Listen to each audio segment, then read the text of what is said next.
What's up, everybody? Welcome into the Next Pats podcast. I'm Phil Perry. The tag window is open, friends. Yes, that's right. The franchise tag window for teams to apply that tag to players opens as we're recording this right now on February 20th. Now, teams have some time as to whether or not they decide to tag anyone at all. It, of course, is not a requirement that any team, Patriots included, tag one of their top players to ensure that they keep them around at a relatively high salary. But there are options for the Patriots to use the tag this year, realistic options, I would say, to ensure that they are able to keep in-house some of their most valuable players. Now, it's been a while since the Patriots have had what would be deemed as one of their most valuable players come up against a contract year or come up on free agency. But that's exactly what's happening with Mike Onwenu and Kyle Duggar. You could throw Josh Uche into that conversation as well, though I don't think that's a realistic option for someone to be tagged.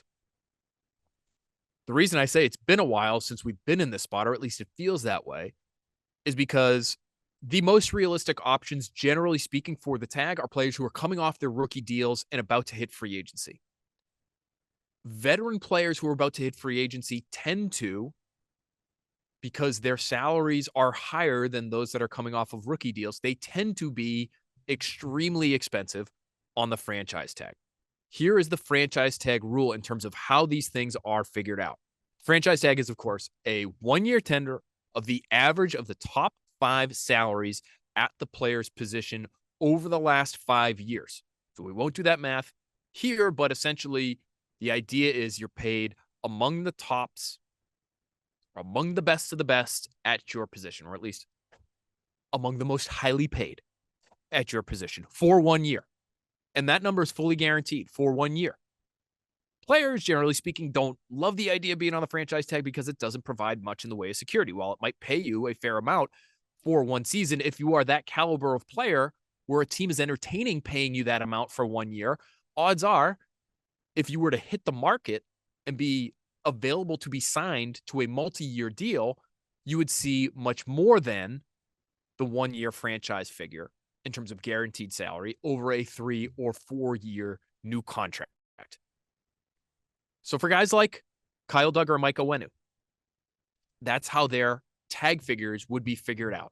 Top 5 salaries at their position over the last 5 years. And you may say that's a little much for either of those players to be paid in that fashion.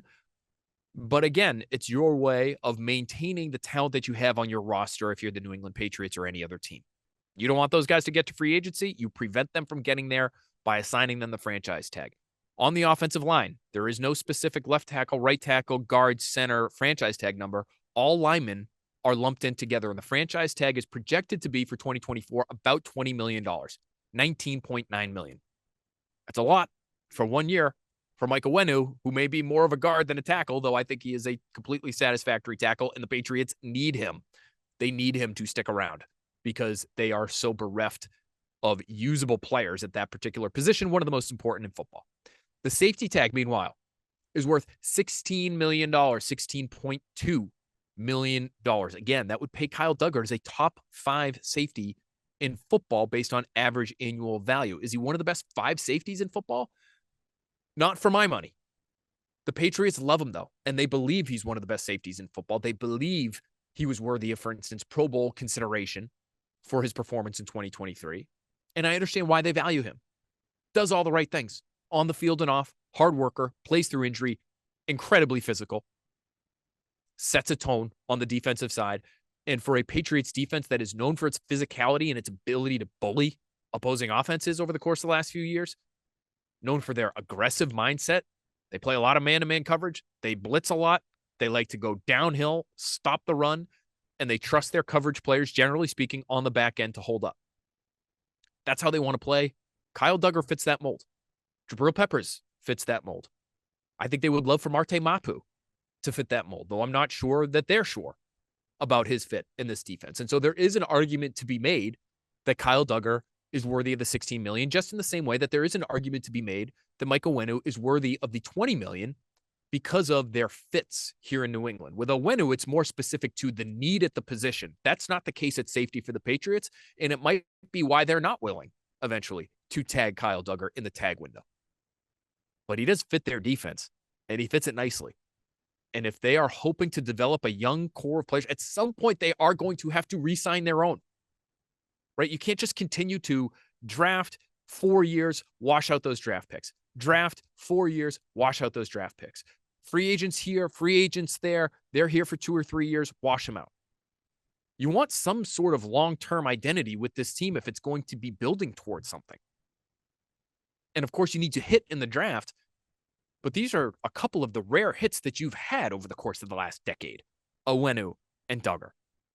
Now it's time to show the rest of your team, the rest of your locker room, that this new regime, post-Bill Belichick, is going to reward you for your services. They are going to pay you what you are worth. You might even have to be willing to overpay at times to make sure that you keep the talent that you want, that you feel you need here in New England. And that may be the case with both Onwenu and Dugger. Onwenu, to me, if I were leading the Patriots front office, let's put ourselves into Elliot Wolf's shoes here, right? To me, should be the easier of the extension candidates, because I believe he could play tackle at a serviceable level. He could play 2 different guard spots at a serviceable level, more than serviceable, really in both positions.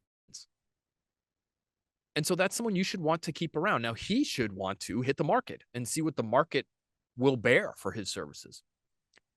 But I think, in what I've gathered from talking to league people, and maybe this will change as we get ready to go to the combine next week, and we're out in Indy, and we're talking to agents, and we're talking to front office people, maybe there will be a little bit different number out there for Mike Onwenu than what we're anticipating right now. But my anticipation would be it's something along the lines of $15 million a year for 4 years. And again, that may sound like a lot, but given where the salary cap figures are going for the league, and given how expensive tackles are and how hard they are to find, that to me is incredibly reasonable. Incredibly reasonable. Dugger might be a little bit more difficult to gauge. And he might even be someone that the Patriots are willing to go and find his own market, as long as they can have assurances that he'll come back to them at some point and say, this was the best I could do, match it or do better, but I'm looking for X number of dollars from you, New England. And if we can figure that out, great. Otherwise, I'm going to be on my way. I think the Patriots can feel some security in taking that approach, and I don't know if that's how they'll handle it, but I think they can feel some sense of security in handling it that way, in that, I don't know if the rest of the league views Kyle Dugger as a fit for them in the same way that he's a fit for the Patriots defense. They still love, the Patriots do, their big, heavy interior defensive linemen. They still love their big, heavy interior linebackers. They still love edge setters that they can play on first and second down at the end of the line of scrimmage. And they still love big hitting, true strong safeties, i.e. Kyle Dugger. The game in a lot of other places has gotten smaller and faster and more focused on limiting explosive plays as opposed to limiting the run game. Now, again, in New England, their style of play has worked. I will not begrudge Gerard Mayo for taking the same approach that he's taken under Bill Belichick. I would not begrudge DeMarcus Covington from trying to run as consistent a scheme as possible from last year, the year before that, to this coming year in 2024. It has worked. The defense has been fine. But their defense isn't a defense necessarily that is mimicked across the NFL. And so if they let Dugger find his market, Dugger may find that the Patriots are more willing to pay him than anyone else. The other sort of under the radar factor here with Dugger, and I think it is worth noting, and I'm not implying in any way, shape, or form that Dugger would be willing to take a hometown discount for this reason, because I don't believe that to be true. But he is now represented by, he made an agent change, and he is now represented by Wesley Spencer and Andy Sims of One of One. One of One agencies, one of their newest clients is Kyle Dugger. Now, that's noteworthy because Andy Sims and Wesley Spencer have represented the McCourty brothers in the past. They represent Jonathan Jones. Patriots guys that have found ways to find extensions with New England. Now, again, that's not necessarily going to be the case with Kyle Duggar, but I don't think it's a bad thing. Right? And I think Kyle Duggar, having spoken to him about this very fact in the past, he is certainly open to coming back to New England and being a part of turning this team around and being one of their, not necessarily one of their young guys to do that, but someone who's developing into a leadership role. Listen, in just the last 24 hours as we're taping this, Matthew Slater has retired, expected, but he's gone. The leadership that he brought to the table now needs to be replaced in some way, shape, or form. No one's going to replace Matthew Slater in that regard, but you lose that. You lose Lawrence Guy, who had been a leader for the defensive line. You lose Adrian Phillips, who his role has been significantly reduced over the course of the last calendar year in terms of his playing time. And so that, I think, hurt his ability to lead as well. But he's a grown-up in the room. He is a professional. There is a certain level of maturity that has recently walked out the door here in New England. Kyle Duggar, in my opinion, could help fill that. Is he the biggest rah-rah guy? Is he going to be breaking down the huddle after wins, a la Matthew Slater, and doing the yeah speech? I doubt it. But as a lead by example type, head down, work his ass off, play through injury, bring a level of physicality that motivates and inspires his teammates. I've talked to players about this. It's hard not to be uplifted when you see 225-pound Kyle Duggar flatten a 325-pound guard coming downhill to play against the run. So for all those reasons, if I'm the Patriots, I want him back, but it'll be fascinating to see how they play it because he's valuable to them. Is he more valuable to them than he is to anyone else? Let's take a quick break. When we come back, I want to give you my plan, my cockamamie half-baked plan to spend Robert Kraft's money. It's a little bit more detailed than that. It might be the most detailed plan for free agency that we have laid out to this point, but I thought it'd be a good idea to do it now before the combine because so much of free agency gets taken care of in Indianapolis. I know, tampering, illegal. Don't do it. Don't do it, people. It happens. We all know it happens, and it happens in Indianapolis with all of these people, the entire league essentially, in one place at one time, face-to-face. Very easy to have untraceable conversations, if you will, this time of year in Indy. And a lot of preliminary conversations get done there. The league knows it. It is what it is. But for us to figure out how to spend some of Robert Kraft's money, to me, is valuable now. And I think you're going to like my plan. I'll just say that.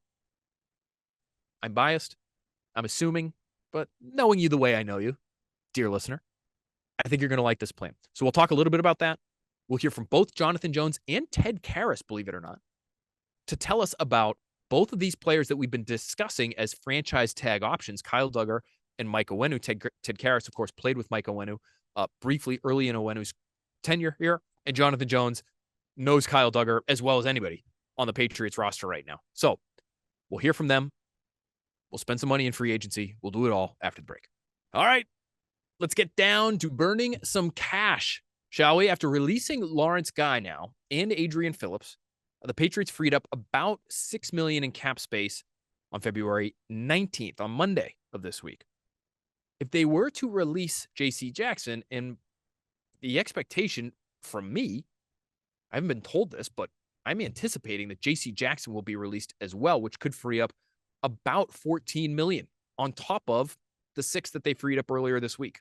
So right now, according to our buddy Miguel Benzin, at Pat's Cap on Twitter, has the Patriots down for about $75 million in freed up cap space right now.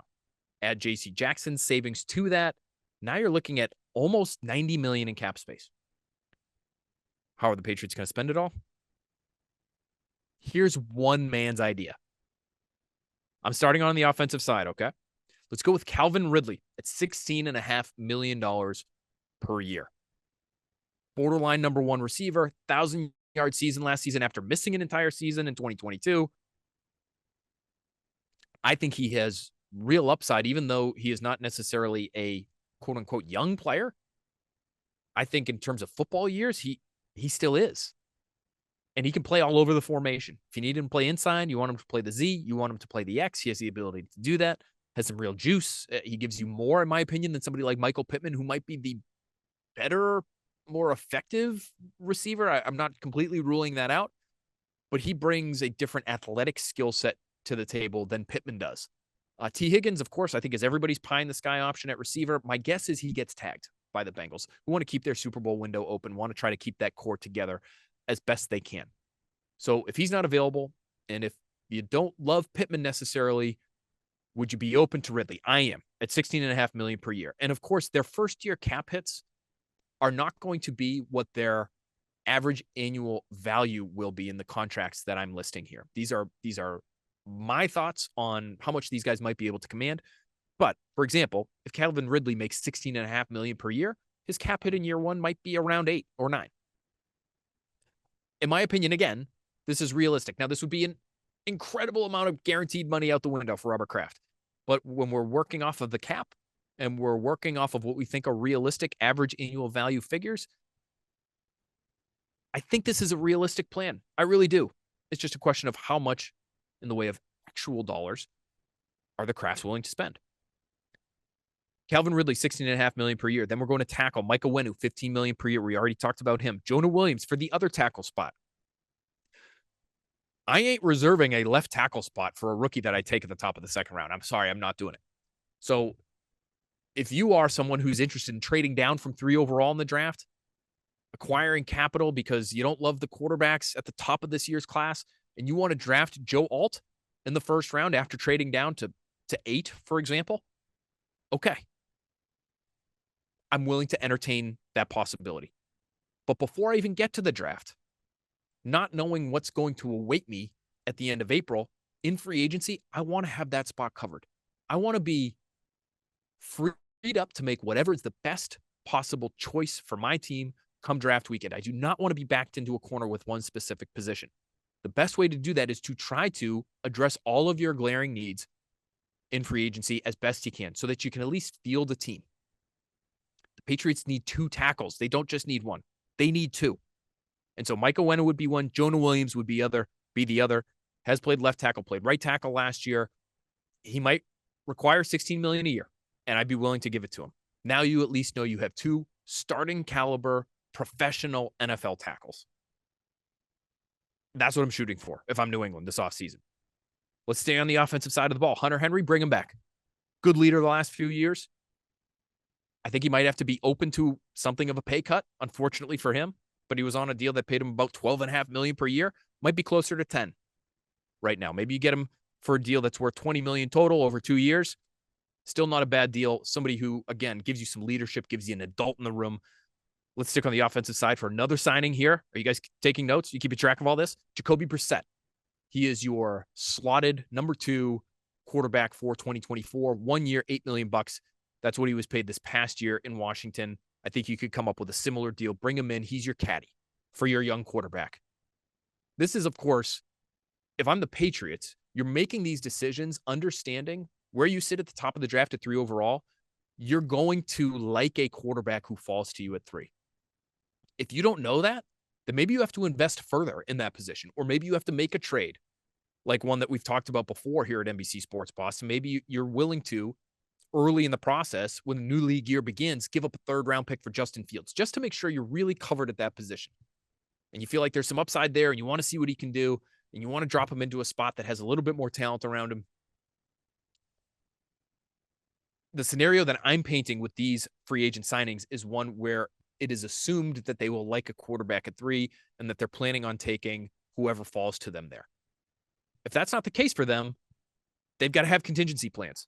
But that's my offensive signings as things stand right now. If I'm the Patriots, this is your wish list. And I think, again, realistic. Calvin Ridley, Jonah Williams, Mike Onwenu, Hunter Henry, Jacoby Brissett. Defensively, my big ticket free agent item this year is actually going to be on the defensive side of the ball, because I am of the belief that the Patriots need a pass rusher. I'm not sure Matthew Judon's going to be here in 2024. I'm not sure. He's under contract, but I'm not sure he's going to be here. He had money moved from 2024 to 2023 last year to increase his salary last year to make him happy last year. Well, now he's coming off an injury and he's looking at a 2024 salary, which has been reduced. It was reduced last training camp. Are they willing to give him a raise coming off an injury when he is at a point in his career when he's probably closer to the end than the beginning? I find that hard to believe. I would find it impossible to believe if Bill Belichick was still running the team. And the reason that I leave the door open for a return is that maybe this new regime will find a spot for him and they have money to play with and they maybe want to make him happy. If they don't, they definitely need a pass rusher. And Danielle Hunter is among the best available in this free agent class, and I would be willing to pay him $20+ million a year to get him to New England. I think he's that good. Really thrived in Brian Flores' scheme in Minnesota last year, but is consistently disruptive. And if it requires $21 million a year, I might be willing to go to those lengths. Again, we're talking about a team with about $90 million in cap space, we think, eventually. And his first year cap hit, even if he's on a $21 million a year contract, would be something close to 12-ish, maybe 13, maybe even less, depending on how far out you want to go. How many void years do you want to have? This is still very much unknown how Elliott Wolf will handle the structure of these contracts moving forward. And are they willing to, for instance, use void years? And the Patriots have done this in the past. But are they willing to do it even more to a greater degree than they have to help make these cap hits more palatable by spreading out your signing bonuses over a long period of time? Maybe they would be willing to do that. So Danielle Hunter on the defensive side, Kendall Fuller, again, under the radar need. Do you have an outside corner opposite Christian Gonzalez? Jonathan Jones, we know, can do it. Do you want him to do it? To me, he's better suited to play on the interior. You know what you're getting there. Size-wise, it's not an issue on the inside the way it might be on the outside. I think he could be a completely serviceable, maybe even better than that, number 2 opposite Gonzalez. And you let Gonzalez handle the big bodies because he has the physicality to be able to match up with that. But I think ideally you'd love another outside the numbers corner. And to me, that would be Kendall Fuller. $13 million a year out of Washington. He's getting toward the end as well. And so when that happens with corners, especially, you start to think about, okay, would you like to play him at safety? Would you like him on the outside full time? To me, maybe he's somebody a couple years from now, maybe towards the last or the back half of this contract that I'm suggesting you sign him to. Maybe he does end up being your free safety, and he's a true in the post kind of player.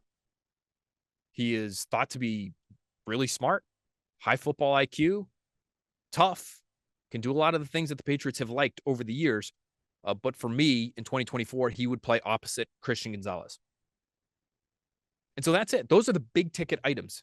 And believe it or not, again, if they release J.C. Jackson and they have almost $90 million in cap space, you could do all of those deals and tag Kyle Duggar for $16 million, all of which hits your cap immediately. He'd probably be your biggest cap hit on the team. You could do all of that and still have over $10 million in cap space. Again, it's a lot of guarantees. It'd be a lot of cash for Robert Kraft to hand out in terms of signing bonus deals and fully guaranteed money, having to put it in escrow, all that. But it's realistic. You can squeeze all of those names I just mentioned under your cap and without a lot of work, without a ton in the way of void years and getting screwy with how you massage the numbers. They have that much money to spend. So, do you like it? Do you hate it? There's no Mike Evans in there. There's no Michael Pittman in there.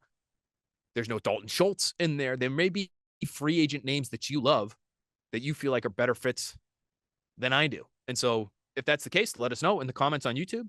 Let us know in the comment section on Apple Podcasts. Would love to hear your thoughts on my projected pie in the sky. Let's acknowledge pie in the sky plan for free agency for the Patriots. Good to get that out there before the combine. Let's get to our interviews now. Let's first run the interview with Ted Karras. Great to hear from Ted Karras, former Patriot, of course, now a captain in Cincinnati. Has really established himself as a core piece there for Joe Burrow. Again, Higgins, Chase, Burrow, Karras, Orlando Brown at tackle. They have some very nice pieces, and if Burrow can stay healthy, they're going to have a shot at the Super Bowl next year. That's where Ted Karras' head is at, but he also has some valuable insight into what makes Mike Onwenu and why he should be so valuable to the Patriots as he approaches his first crack at free agency.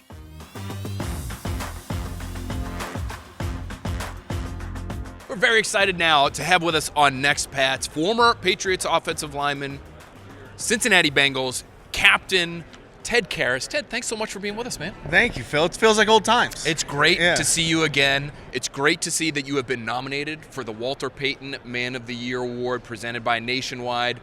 What does it mean to you? You do so much work in the community in Cincinnati. I know now you have really established yourself there, not only on the football team, but there in the city as well.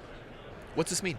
What a tremendous honor to be even nominated with the caliber of men that are here, 32 nominees. What a cool award presented by Nationwide. Thank you so much to them. I mean, they've sponsored the award for the last 10 years and donate over $2.3 million to players' charities. So hopefully we can secure the $250,000 for the Village of Merici and for the Cincy hat. So it's going to be an exciting night. Tell us a little bit about the Cincy hat. You're wearing one right now. It looks tremendous. That's not a small melon that you've got there. So these Cincy hats, they've got to be flexible. They're adjustable. They've got to be versatile, right? And so tell us about how this came to be and what it is supporting. So this project was almost not even a project. It just came about organically. I was so thrilled to get a 3-year deal finally. I was on a bunch of 1-year deals in a row that I decided to just make a fun hat as a token of friendship and appreciation, and the demand blew up for these. I wasn't going to sell them, and the Cincinnati fans wore me down. First night we went live, Week 10, 2022, sold $67,000 worth of hats. In 16 months, we sold $1.2 million worth of hats. And it all goes to benefit the Village of Merici on the east side of Indianapolis. Very unique organization. They provide independent living, the infrastructure and support needed for adults with Down syndrome and autism to live a full, independent lifestyle. And it's very special. All the villagers are going to be watching tonight. I've been involved with the Village for 10 years. And, this is the hat project. The money that's brought in has doubled the footprint of people we can impact. It's tremendous work that you're doing. It would be fantastic if you came away with the award, so good luck on that. Let's talk a little bit about your football team. Yeah. I thought it was a pretty impressive year by you guys, considering Joe Burrow goes down early in the season. I want to ask you about the quarterback, Ted, because we talk so much about quarterbacks now, and we're looking at quarterbacks in the draft and what's going to make one guy successful versus another guy.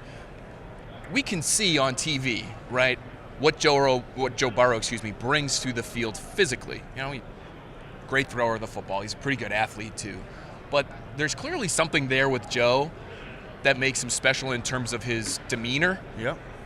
Tell us what that is. Can you describe that for us? Well, quarterback is such a unique position. You do have to be cool. His nickname is Joe Cool, Joe Shiesty. I mean, I've been very lucky in my career with quarterback play. Tom Brady, Fitzmagic, Joe Burrow, Tua, Mac Jones. You are the face of the franchise. Whether they like it or not, everything runs through the QB. And Joe does such a good job of having relationships with everyone in the building, being prepared, and you know that he's going to come out and give his best every day, so he raises the level of everyone around him that you don't want to let him down. And I think a lot of that happened with Tom as well. Brought a lot of, guys who weren't considered superstar players up to the top echelon as a champion. How quickly could you see that?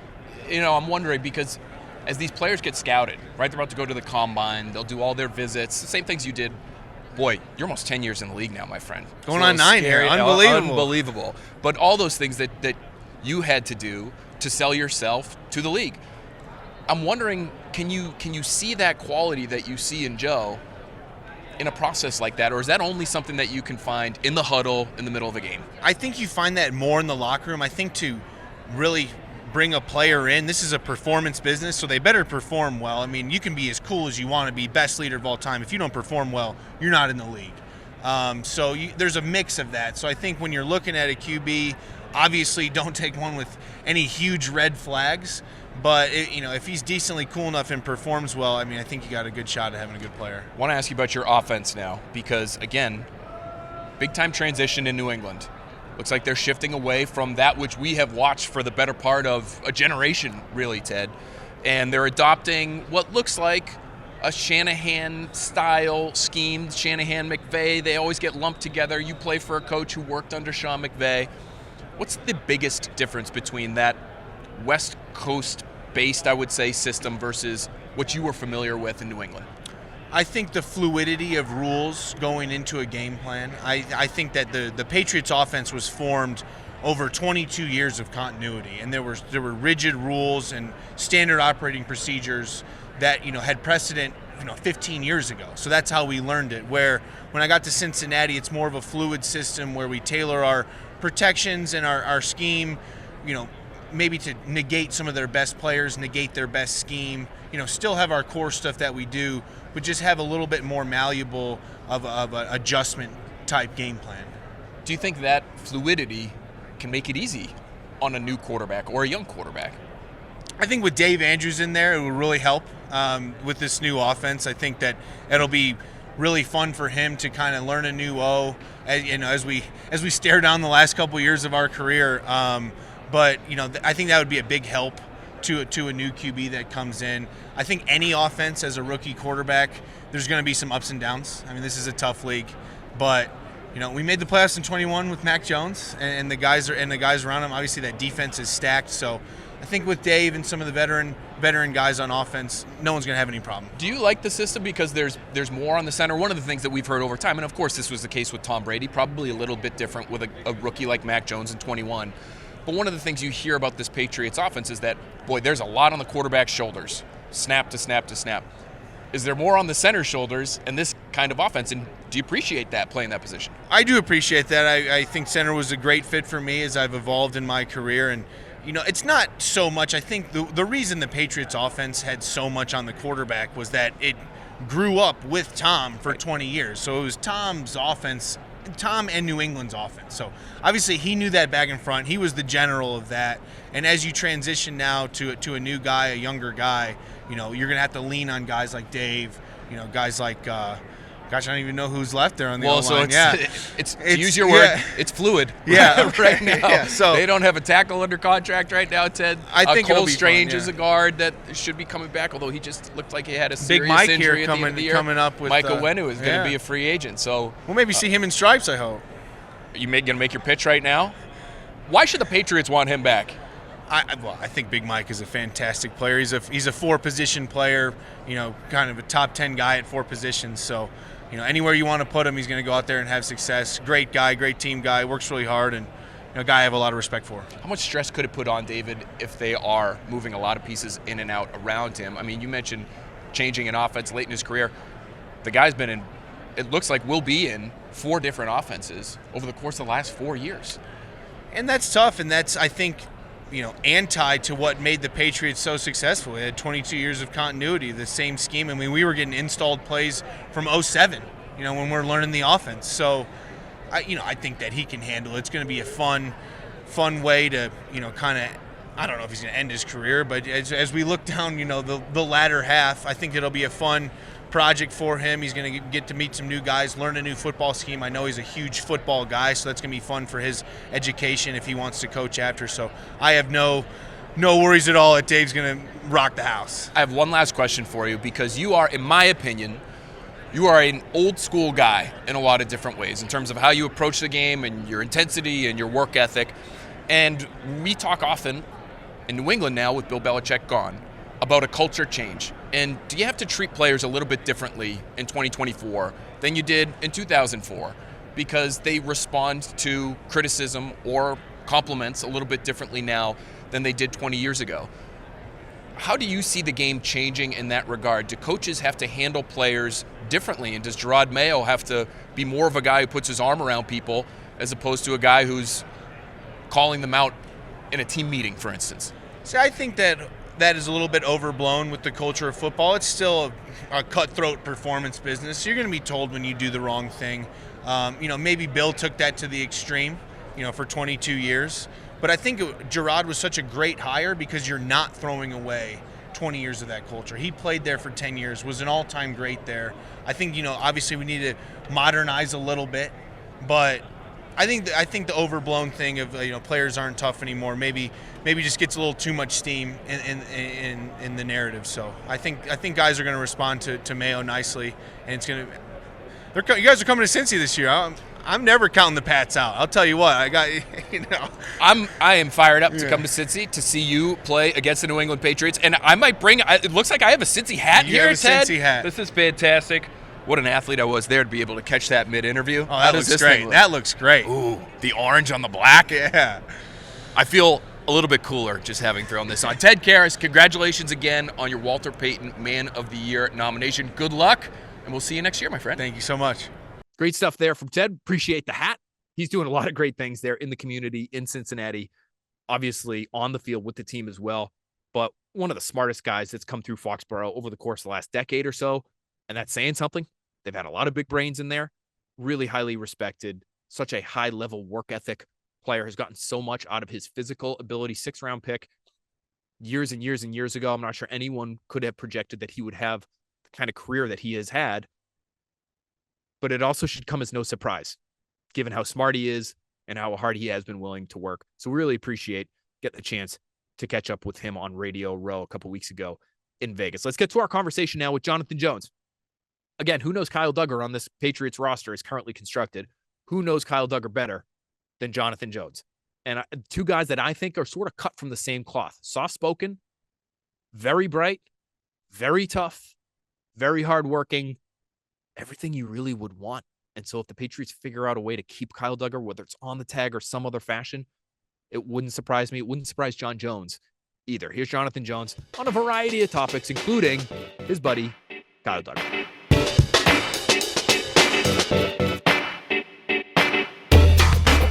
Very excited now to have with us here the Patriots 2023 Walter Payton Man of the Year nominee, Jonathan Jones. He's, of course, brought to us by, you can see the B on his chest, Bounty.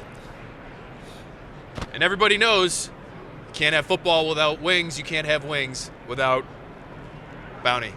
All right. Do you like that? Yeah, I like that. I've become a pro. This is now the 3rd or 4th time I've done this, so I should be on the payroll fairly quickly here. How are you? Congratulations on your big-time nomination this week. Thank you. I'm doing good. It's an honor to be out here, represent not only my family, New England, and then the team just for this nomination. So I'm excited to be here. So tell us a little bit about, for the people that are listening, that may not know, you do a ton of work in our community for all the different types of people. But tell us what you're focused on right now with everything you're doing, your foundation. We're focused right now on the youth. We do a lot, STEM, technology, innovation, putting STEM labs in kids' schools, and just getting them exposed to technology through robotics. We work with a program, our Robot, and then also the substance program. Back in Auburn, when the kids are out of school, making sure they still have meals to eat. A lot of people don't think about that. When the kids are not in school, the school's kind of their only meal sometimes. So just finding any way that we can get back to the youth. Doing great stuff in the Foxborough community, the New England community, the Auburn community as well, which I obviously have close ties to. Let's talk a little bit about your football team. Some big changes there right now happening. Jerod Mayo, he's a head coach.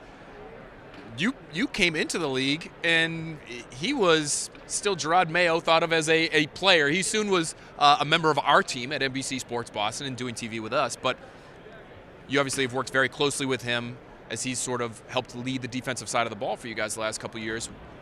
Why are you excited to see him take this new position? I'm excited. Jerod's going to be a great coach just because of the leadership. He's been a great leader as a player and then as a coach. I think he understands the culture of New England, so he's going to continue that, but also put his own flair on it and modernize it to his own liking. Do you think he'll have to change it all? It is a little different, between being, essentially defensive coordinator to now head coach. You're addressing the whole room, right? So how will he have to change, do you think? I don't think he will. I think the fact that his message it carries over. It's not just specifically for one group, not one segment of the team, but the entire team. And that's his message of working together, being consistent. Just the things that he preaches, it can go into any room. I view you as sort of an old school guy, Jonathan. Head down, work hard. Don't typically say anything that's going to get anybody in any kind of hot water. But there seems to be a culture change that might be happening here now too. Are we overstating that, or is that something that needs to happen based on how the team has been the last couple of years here? I think it was inevitable. Just how things change. I definitely consider myself an old school guy. I was kind of raised under the way from my dad and bringing in, even learning the league under Coach Belichick. But at the same time, this generation under us is changing. The game as far as X's and O's isn't changing. I don't think it ever will. I think the biggest thing is just the people. And with Coach Mayo, he just relates a little bit more to the players. Yeah, is there something about this younger you're an older guy now. I remember covering you when you were the new guy in town, undrafted rookie, coming and making a name for yourself. But now being the veteran that you are, have you seen young players and how they need to be coached, how they need to be communicated with? Has it changed a fair amount since you've been in the league? A lot more. I think the relationship building is a bigger aspect. Players are having relationships more with the coaches and making sure that they have that, credibility before it's just, hey, line up and do your job. I think that's kind of changing in the shift. So that's what this younger generation is kind of looking for more too. How does DeMarcus Covington fit into that mold? He's been the defensive line coach, so it's not like you've been working with him in these positional meetings, but he'll now be your defensive coordinator. How does he fit into the program right now? I think he offers that consistency, especially from the defensive side. He's been around. He's seen the program be ran. So I don't think there will be a big shift in the defense, and I think that's a good thing. Based on the last few years and how the defense has gone, I think keeping that continuity is a good thing for us. How would you describe his coaching style? Because he's been around for a while here, but fans at home, they probably don't know a lot about DeMarcus. So what kind of coach is he? He reminds me of Mayo. I think they're one and the same. They don't say much until it's time for something to be said. He's not a guy who's just yelling for no reason like some coaches are, but he's a smart guy who's come in and learned. He's learned a lot, his time being here, and I think he's ready to implement and show that. How much pressure is there now, and this has been the case from an outside perspective, it's been the case the last couple of years, but the defense has really had to get to such a level to keep you guys in games. Do you feel as though that remains the case? Because it looks like going into this offseason, Jonathan, we talk about it all the time here on our shows, there's a lot of work to be done on the offensive side of the ball where it looks like there are questions at quarterback, questions at receiver, tackle. How much is on the defense's shoulders to make sure you guys remain a competitive unit?